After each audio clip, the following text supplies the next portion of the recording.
to the Big Ugly Podcast. Your hosts, the California Cajun, Craig, and Nate the Great.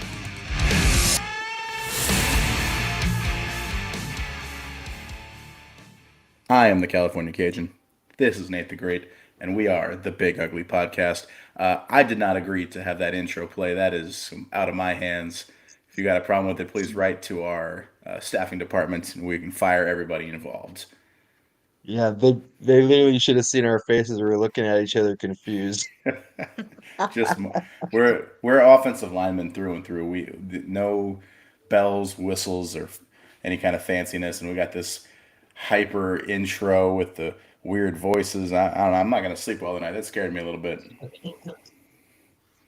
We haven't done the Uh, show in a while. For anyone who is new, anyone who stumbled upon us in your BS and beer feed, this is the Big Ugly Podcast. We talk about the offensive line primarily, sometimes defensive line, but our focus is the trenches, the unsung heroes, the stuff that actually wins football games, the linemen. yeah, uh, Craig, it's good to be back talking about the line. It is. I've been preparing for my own offensive line coaching and defensive line coaching. That's been the off season, and now I've been watching, see what's going on with the combine.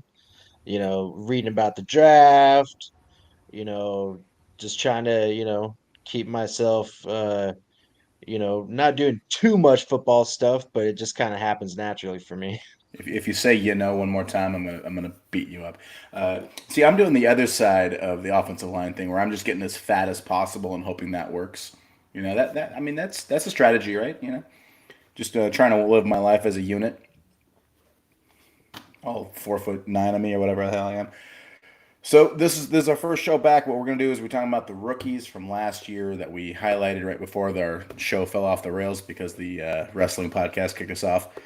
And then we're gonna talk about the rookies last year that did well, rookies that we were impressed with, rookies that maybe we wanted to see more from, and we're gonna highlight a couple of new guys in this year's draft to keep your eye on.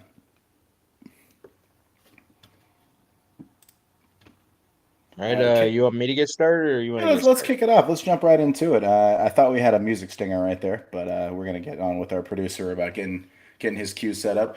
What we're gonna do right now is we're gonna talk about some of our 2022 draft class. And Nate the Great, go ahead and take it away. I feel like you can't talk about this draft class without talking about Jamiller Salier. Rashawn Slater goes down, bicep injuries, and they throw this unsung hero in at left tackle, and he grades out to be the highest grading offensive lineman for rookies in 2022. Uh, and I feel like he did a great job. I felt comfortable with him right there. I wish that they wouldn't have re-signed Trey Pipkins and they just bounce him over to the right side, and I feel like we would have some solid right tackles, a right tackle and left tackle. So I'm kind of lingering and watching how they're going to move that around. I really see him there by the end of the year. Trey Pickens is known to miss some time, so I'm hoping that he gets in there and doesn't let go of the spot because he did phenomenal as a rookie at left tackle. Yeah, that's how a lot of great linemen kind of break in is they get drafted because they got potential or because they're consistent guys, and an injury in front of them, they step in and they don't give it back. We can't. The Saints fans listen to this will talk about how Zach Streif was a nobody until somebody went down in front of him and he was a starter for years. People talk about how Ramczyk wasn't a starter until Streif got hurt, kind of that revolving door. So yeah, it's all about getting your opportunities, and that is definitely one rookie that made the most of his opportunity. He's gonna have a bright career, hoping he can keep that momentum going forward.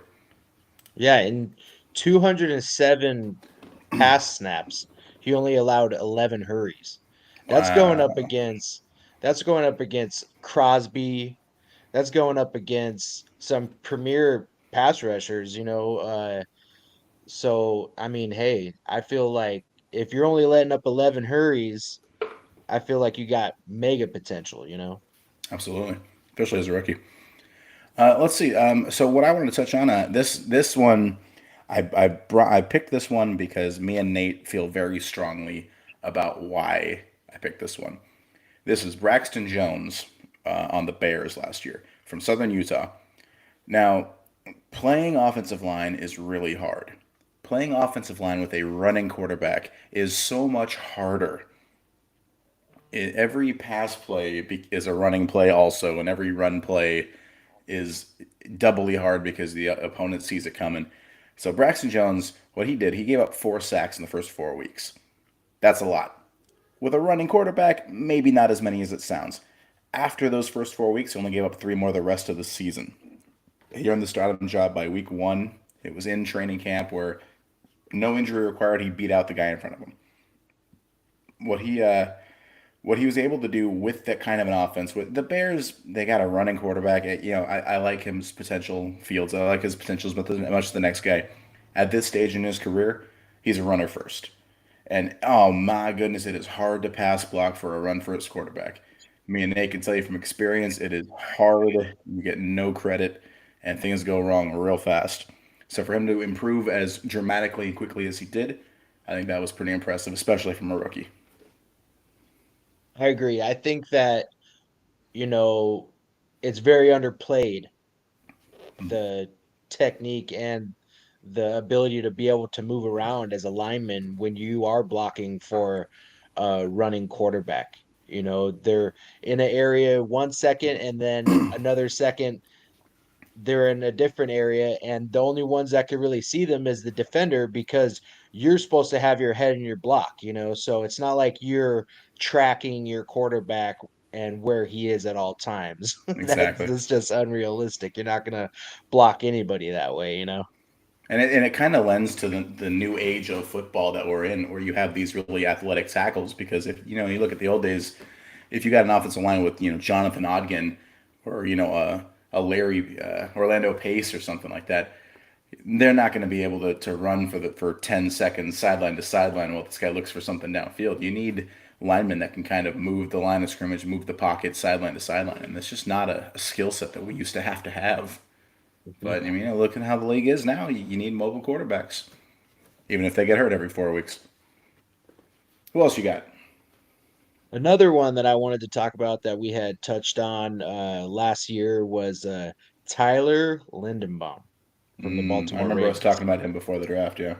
Yes, he had a great year, I feel. I watched him and I seen that he's definitely going to be a staple in the offensive line for a long time, you know, like um like Corey Linsley and Jeff Saturday for all those years. I really Mm, seen glimpses of all that. I really did. He had a 71.1 run blocking grade amongst all centers. That's ninth, which wow. is damn good for a rookie. In a Absolutely. hundred run blocking snaps, he was able to get to the second level. He was able to do what he needed to do. And so I feel like, that's a strong center force right there to be reckoned with for a bunch of years to come. And just how difficult it is to play center, where you not only are you in charge of everyone's job, you're in charge of all the communication, and then also you're expected to get to next level to get down the line of scrimmage, to get up to pick linebackers off when they know you're coming and they're not trying to let you get to them. Yeah, playing center is tough, man. It's definitely if there's say like a center and a tackle and they're arguing about whose O line it is, it's definitely the centers every time. I feel like, it's also a little overrated for the center to be like, oh, I do everything on this offensive line. Really, you have tunnel vision. You're right there in the middle. You Tunnel can't vision, he see says. as you can't see as much as a tackle Mm. can that's ready to get some speed in a pretty much a 2 point stance. You know what I'm saying? You're down there in a 3 point stance pretty much with your hand on the ball. A tackle that's kind of more upright so he could be in a speed technique can see a lot more than a center. Okay. I feel like I may have touched a nerve there with my offensive tackle co-host here. All right, I got speaking of interior line, I've got another one for you. How about Dylan Parham for the Raiders? So he is from Memphis. Among all rookie interior offensive linemen, he was the second highest graded per PFF. I know PFF is, some people think it's gospel and some people think it's a joke. Uh, for whatever metric you use, they do grade out a lot of snaps, so there it's at least something to pull from. So the Raiders system is kind of unique in that it made Derek Carr look real bad and it made their running backs look real good last year. Their first year in that system. You saw the quarterback fell off and the running game shot up. So you got to look at not only the people who are playing in that system, but who was able to succeed in it. And the Raiders were good at about two things. One was making people hate them because they're the Raiders, and running the football. And that running back they had, Jacobs. Did I get that name right? Yep, Josh Jacobs. There you go. Monster year. Fantastic running back. Running back does not get to second level. Does not have the kind of game that he does without that offensive line. And the way that Parham and the rest of that interior offensive line was able to run block in that system, that made him into a superstar. And now he's got these contract negotiations talking about franchise tags. He's going to get paid. And the second contract for running backs is a dicey proposition, but he did absolutely enough to get that big paycheck. And that's in large part to that O line, including a rookie who stepped into a what you would say is a tough situation and really excelled. I agree. I think, when you play for the Raiders in any generation, you have so much hate in the trenches just because you're a Raider already. And believe me, I would love to be in the trenches with them because I'd be taking all the cheap shots I could at them just because they're the Raiders. I But know we don't advocate cheap shots on the Big Ugly podcast. We are clean, fair, and balanced on this I'll show. pull on the Dominic and Sue on them. It's all right. Oh, it's And, brutal. but anyway, you know, I feel like interior line. He's going up against Chris Jones 2 times a year. He went up against um Aaron Donald last year for the Yeah. Raiders. He went up against some pretty solid defensive tackles, and I feel like he did do really well. Yeah, and with the way that system worked, it was all funneled through the running game. And you can't do that without an offensive line that's able to move the line of scrimmage. All right. Yeah, so another guy I wanted to talk about. We're sitting here talking about the highs of some players. I want to talk about the low of a guy in Evan Neal. I Mm, feel like Evan Neal, it was a tough transition for him going from left tackle in Alabama to the right tackle. He graded um he graded in the he was the second worst offensive tackle in 2022. holy And crap. We he were was fighting over this guy preseason, too. Everybody wanted to draft Neil. we were, and hey, you know what? I'm not saying that this is going to be his career. I feel like a guy like that with that size and that kind of athletic ability, you got to give him a chance. But Hmm. I seem to remember a guy that the Chargers drafted way back a couple years ago by the name of DJ Fluker, who was a tackle for Alabama that ended up being a guard for us and ended up being a guard for some other teams as well. So, I don't really I don't really put that on him as well, but I feel like, when you're big, uh people want to have the mauler at left tackle, but like we Hmm. discussed now in today's game, how fast paced it is, you kind of need like a more slim athletic tackle like Lane Johnson and guys of that stature, so I feel like, he has his work cut out for him. Yeah. Two couple of things about Neil in that transition. One, you can't give up on a lineman year one. Sometimes it takes 3 years for these guys to figure it out. It is such a different level of competition. When you're playing in college, there's usually one defensive lineman on the other team where you go, okay, that's the game breaker. We got to scheme that guy. You get to the NFL, and every single one of those guys on that line are those guys. So you can't just give up on a guy year one, no matter how bad it is. What do you think? Is it after year three before a player becomes a bust? I'm thinking you got to give him 3 years. That's what the Saints did with Cesar Ruiz. A lot of Saints fans wanted to cut and run with him. I think you need 3 years minimum. What do you think? I think that you could even last out the rookie deal. You Mm, know, that's only potentially a 4-year deal. So, you right, right. know, to get the full contrast of what this player can be, I believe most players need to have their full contract play out in order to see what the true value is of them, you know. So that's how I feel about it. 3, 4 years is Yeah. pretty accurate. I think we're kind of like in the same ballpark there. Yeah, I think that's fair. Another thing people don't take into account is just flipping a guy from left to right. Is how often do you have these elite? Let's be real. Your best lineman in high school is your left tackle. Your best lineman in college is usually your left tackle. And you draft a tackle, and you want him to be your guy, but you have a left tackle. You need a right tackle, so you draft the best tackle available, who's a left tackle. You expect him to move over to the right, and some guys just can't make the change. I know I hate to bring everything back to the Saints, but we are a Saints channel. When we drafted Andrews Pete, he was drafted to be a right tackle. He couldn't. He never made it work at right tackle. He ended up playing guard, and in spot duty at left tackle, he played very well. But he ended up having a decent career as a guard. How decent is up to Saints fans. That's a point of contention. But some guys just can't make that change. As a center, it's hard for me to kind of explain how different it is. It's kind of like trying to play baseball left-handed. When you switch from one side that you've been doing for probably 10, 15 years, suddenly you're playing the other side and you're still playing tackle. You're still doing your kick step, but everything's backwards. And some people just don't, they're just not comfortable doing it. I agree. I feel like my best side to play on is the left side at left tackle too. I've also had experience playing right tackle, and it's the mechanics are different. You spend all this time building power in a certain step in a direction, Hmm. it's going to be hard for you to change that step and that power just right off the bat, you know. So that's also why I do think that, you know, it could take him that year to be a learning curve for him to finally be the player that he is this coming year. You know what I'm saying? Yeah, And rewriting all that muscle memory, it's hard. oh yeah, you're using a, you know, they say you use a different part of your brain for different sides of your body. So he built up the whole left side of his brain. Now he's got to build up the right side of his brain. You know?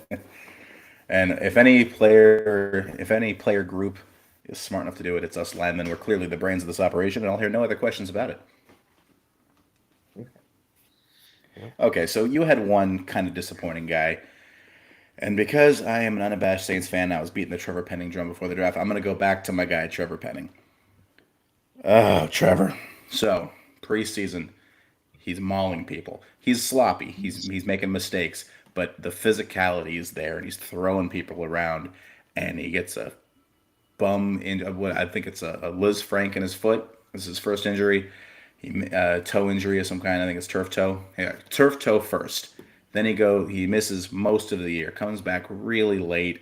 Starts to work in. Starts the first game. Starts the last game of the season. Throws people again, mauling people, and gets a Liz Frank in his foot. And gets hurt again. So now we're looking to a second training camp where he's coming back from injury and seeing if he's going to play. And for a first round investment on a tackle, when it wasn't like he had a starter in front of him to train behind, he was going to be the guy. Hurst is in front of him, and Hurst is a rotational guy at best. So the job was his to lose, and he couldn't stay healthy. And he showed real potential, and it's one of those things where it kind of feels like he was the second. We picked the first round twice last year. It kind of feels like he's a first round pick this year because this is the year we're expecting him to play more. And it's one of those things. If he can stay on the field, he could really been shown. He's really been showing something. He could really be that mean, nasty, dominant force you want on the line.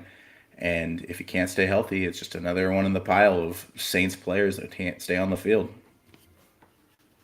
Yeah, you know, I do believe that there also is a transition for players when they realize that they really got to tone certain things back as far as, you know, just being overly physical. Yeah, it's fun to watch and yeah, everyone's going Hmm. to love it, but your body might not last as long.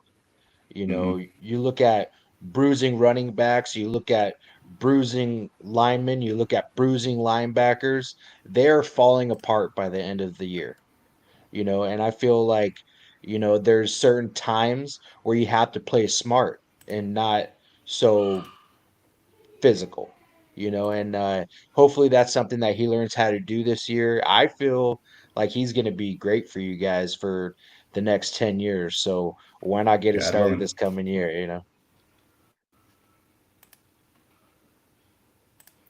So before we move on, I want to make sure we give a shout out to our BS and Beer parent family, and find us on Twitter. We have the Big Ugly _ podcast. You see it on our screen right there. For those of you watching on video, we love to interact with everybody. We want some input on what you want us to talk about on the show. Tell us how bad Nate's beard looks this week. Make fun of me for not being able to grow one. Reach out to us. We want to talk to you.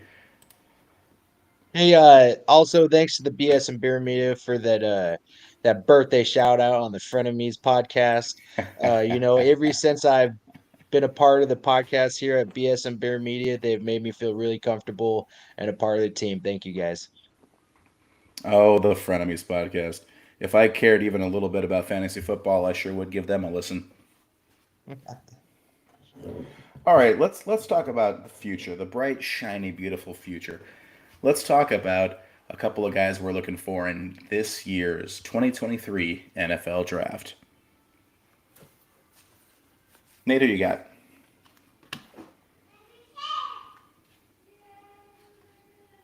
Okay, so I'm not going to talk about the top prospects that we've been seeing in the draft process. You know what I'm saying? There's a guy that I feel is arguably one of the best overall linemen in the draft, and that is Olu Oluwatimi. He is the center from Michigan, and this guy has you know, he was an honorable mention in the all CC pick in his first year as a starting at center. He played guard in the only game he could not start at center because a hand injury. So the guy wants to play. An injury is not going to keep him out. I love seeing stuff like that. He was also second team all CC selection in 2021. He won the Outland Award for the top offensive lineman or defensive lineman. It could go to either guy, and he won that top award. He also won the Remington Award, which is nation's top center. And I was expecting him to be one of the top guys coming into this draft, but looking at everything and reading everything and stuff like that, they only have him projected to be a fourth round pick. Wow, steal. I feel like, yeah, I feel like someone's gonna land a dog right there in the middle that could help anchor their offensive line. And usually that's how it goes for centers. They're kind of Mm. an overlooked position. I agree. Even if they're not as athletic or good looking as the tackles, they are still a key piece to this offensive line. Well, I agree they can't grow the best beards, but that is still owned by tackles. Well, my guy that I want to talk about first is a little more well known. He's a little higher up on the draft boards, and that's the TCU guard Steve Avila, or Avila if you have an accent that I don't have. And what I wanted to talk about from his perspective is the run blocking, just the sheer damned run blocking.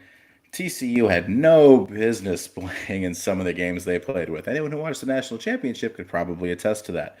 But they got into those games and were in those situations because they could run the football, and those words are spelled wrong on purpose because there's a mindset to running the football, and their offensive line TCU was mean. They were undersized, they were unheralded, and they moved people. And we're not talking about maybe not SEC defensive lines, but Big 12 D lines are no joke. They're not playing in the WAC. They're not playing in the Pac 12. Ha! Suck at SC. They're moving real players up in the Big 12. And they ran the ball on everybody. They, uh, they held in games against Oklahoma, Kansas, and Oklahoma State combined 3 sacks total in those 3 games, that offensive line. So they protected, they ran the ball. I want to see Avila at the next level. I think his skill set could translate to a few teams, particularly some maybe the second round. He's got that kind of a grade. I don't know that any guards go first round anymore. They're unheralded and unappreciated. much like the rest of the offensive line. But I'd love to see him land somewhere, maybe the Bills, maybe the Titans, somewhere that leans into that running game. It could be a really good fit for him. Yeah, I mean, you play on a team like that goes, you know, as far as they did to the championship game, the college championship game, you need solid linemen, and them making it that far and the way that team operated is a tribute to guys like this on that offensive line. Absolutely. Another guy I just want to vaguely mention before I get to my next lineman, just because I hate this whole um the guy's arms are too short to be a tackle in the NFL. Look at Rashawn Slater. They said that his arms are too short to be a tackle in the NFL. All pro rookie year. This next guy hopefully follows in his footsteps out of the Northwestern as well, Peter Skroneski. He That's a fun also name. is a yeah, he is also a guy that they're saying he has too small arms. He might be better suited at guard, but Northwestern is putting out some pretty damn good tackles in the last years. Yeah, they have a And great program for the offensive line. I feel like he's gonna follow in Rashad Slater's footsteps. I feel like whoever gets him is gonna be it's gonna be another great pickup for them. But the next offensive lineman that I would like to talk about is Joe Tippmann. And yes, offensive line of Wisconsin factory is Mm-hmm. back. They are going to start churning out these linemen again. And, he played more than 1,400 snaps, uh, and I feel like that alone right there shows durability for a lineman, I'm and trying to wrap my head around playing that many snaps in college without missing time. That is, jeez. dude, And like we said, O line, we just get so beat up that look at him. That's a fun face. He looks like he walked out of a Cracker Barrel right when he took that picture. that's a beautiful man right there. And he, yeah, his beard's not as good as yours, but that's few are, Nate. Few are. Yeah, man, that is some impressive durability, especially playing in an offense like Wisconsin runs, where you're just bashing people all day. And again, he's one of those guys that aren't really above on the radar Hmm. that you're hearing about through this draft process. He's just a guy that I feel is going to be great for an interior line on someone's team that's waiting for an anchor and waiting for someone that could be durable, Hmm. and I'm looking forward to see where these guys land because there's plenty of teams that could use some solid interior line play. Absolutely, everyone can use it. Not everybody has it. And speaking of interior line play, my last guy I want to talk about, another fan favorite for the Saints to go after, Osiris Torrance, and that is the guard from University of Florida. So Florida sucks. People who like Florida suck, but they put out a lot of talent lately, and their O line has been pretty good. Good enough to maybe elevate their inconsistent quarterback into top four potential if you're anyone's following the NFL draft in general. Torrance is a hell of a player. He's big, even for a guard. He's 6'5", so a lot of guards don't end up needing to be that big. He's 6'5", 330. He's got freaking big arms, big legs. He's thick like a tree trunk. He can move bodies. He played until his senior year. He didn't leave early when he had a chance to last year. I like him as a prospect. I think there's a lot of offensive lines he could slide right into and start day one. And Saints might be one of them if they're looking for a guard as early as pick 40. He might not be there at 40, but there's definitely places that he could step in and start immediately. The way that Florida runs their offense, sometimes players are going to be better at the next level, or they're going to be less productive at the next level, and it's all based on how they do things in Florida, which is stupid because Florida does things stupidly. And if you disagree with me, find us on Twitter at @BigUgly_podcast and tell me I'm wrong. But I like Torrance. I want to see him at the next level. As Dave from the Big Show BS and Beer will call him, Cyrus the Virus, because he can't pronounce Torrance without an A in it. I like him. I like him. I would take him on my team yesterday. One thing that came apparent to me when you brought him up, and the guys that I've talked about, and the guys you already talked about as well, is that this draft is actually pretty deep with It offensive is. linemen, It you is know, beautiful. and good solid linemen. You know, if they got these kind of guys that are, you know, pretty much going unrecognized, you know, and that says a lot about the depth of this line class. And, you know, this is going to be a great year to fill up those trenches for any It team, you know? really. And if you're a team that has, starters and you feel good about your starters, you still want to draft guys. You gotta have youth and Oh, yeah, you gotta have rotational pieces for when people go down because the line is hard. People are gonna go down. Every year it's gonna happen. Build out your depth. definitely. Well, Nate, I think that's all we had scheduled to talk about this week. It's been great talking about offensive line with you. I'd love to get some food now though because we've been not eating for the last 45 minutes and I am starving. Here's what I end with. Here's what I end with. Offensive lineman like yourself, post game, you just won. You're pumped up. You're feeling good. What are you eating post game? What's your post game meal? Well, once upon a time ago, I had a teammate.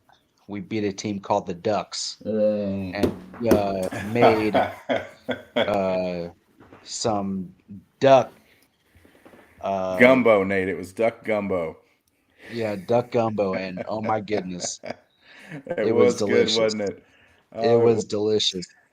So, you know, I like to have the meaningful grub after, you know what I'm saying? yeah, Symbolic. Why not? You know, but man. I'd have to say after coaching at the end of the games they get sandwiches from Jersey Mike's, Oh, nice. and I love them. Jersey Mike's doesn't miss. Yeah, I mean, Yes. I was thinking like tacos, burritos, sushi, and then you hit me with the blast from the past. I'm all nostalgic now. Oh, look at that! I'd make a gumbo right now if it didn't take me 6 hours. All right, well, I think Yeah. that's all we So have for this week. We're gonna take some suggestions. We're gonna come back with our top five O lines next week, probably, or the next time we record this. Not sure if we're doing it every week or not yet. Depends on if you guys have a good time with us and you want to hear from us again. So, for Nate the Great, Big Nate, handsome, bearded Viking looking son of a bitch that he is, I'm the California Cajun. Thank you for joining us at the Big Ugly Podcast. Stay big, stay ugly.